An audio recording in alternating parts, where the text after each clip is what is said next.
تصویر آخری که ما دیدیم از تقابل بازی ایران افغانستان، موقعی که بازی تموم شد دیدیم که چطوری بچه‌ها با بچه‌های افغانستان اومدن یک به یک دست در گردن همدیگه عکس گرفتن، یه ایرانی افغانستانی، یه ایرانی افغانستانی، و اون عکس خودش تمام حرفا، شایعات، اینا همه رو شست و برد. دیدیم که چقدر بچه‌هامون با بچه‌های تیم ملی افغانستان نزدیک هستن، رابطه برقرار هستن.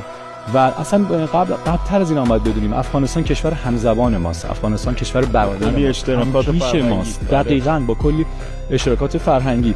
این که یک نفر میاد که اصلا کجا هستی شما، در چه جایگاهی داری صحبت رو انجام میدی آقای عزیز دل، که نمیدونی اصلا سابقه فوتسالی ایران چیه، نمیدونی سابقه فوتسالی افغانستان چیه، نمیدونی حتی سابقه ورزشی کشورت چیه، میدونی اصلا با تمام احترام نمیدونی که چند تا مدال بچه‌های افغانستان تا به دست آوردن، کجا چند تا قهرمانی داشتن و ایران چه کارهایی انجام داده و چقدر خدمات ارزنده‌ای ورزش کشور ما داشته به همه کشورها، خاصه کشور افغانستان. به نظرم اینه که بعد بدون یه ذره مطالعه کنی شما و بعدش به صحبت کنی.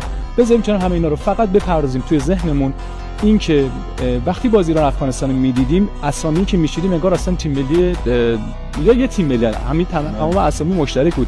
اکبر کاظمی، محمد جواد نوروزی، محمد جواد سفری، اینا همشون آقا بازیکن هستن تو ایران دارن بازی میکنن. سم مربی آقا مجید مرتضی ایرانی هست، با همینجا تمرین شما داره تو ایران برگزار میشه. میدونی مطمئنم که اون عزیز دل نمیدونسته این چیزا رو و یه چیزی گفته، بگذریم ازش.